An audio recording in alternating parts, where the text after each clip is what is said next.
آج مجھے ٹریکنگ پہ نکلے 12واں دن ہے۔ 12 دن سے ٹھیک سے سویا نہیں۔ یہ جو آپ میرے چہرے کی حالت دیکھ رہے ہیں یہ ہمیشہ سے ایسے نہیں تھا۔ یہ دھوپ، گرمی، کبھی پتھروں پہ چل کے، کبھی پہاڑوں پہ چل کے، کبھی گلیشیئر پہ چل کے، کبھی ندی نالوں کو کراس کرتے ہوئے، یہ سب حال ہو گیا ہے۔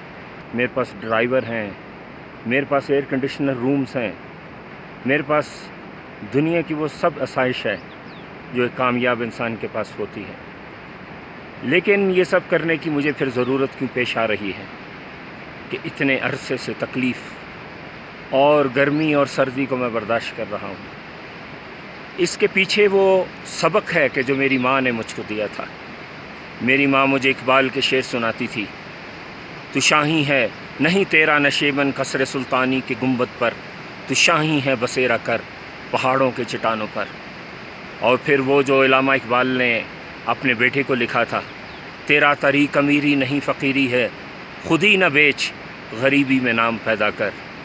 اور پھر وہ جو شاہین کی بات ہے کہ شاہین کبھی پرواز سے تھک کر نہیں گرتا، پردم ہے اگر تو نہیں خطرہ افتاد۔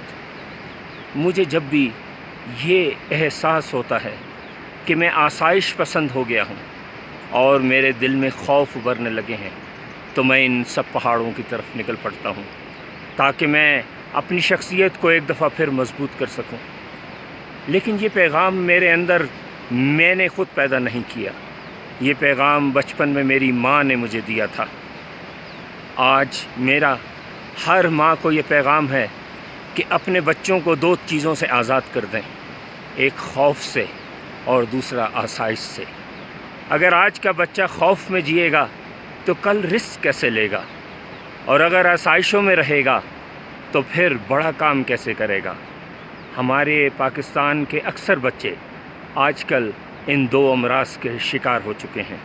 خدا را اپنے بچوں کو ان 2 چیزوں سے آزاد کریں، اور یہ کام صرف ماں ہی کر سکتی ہے۔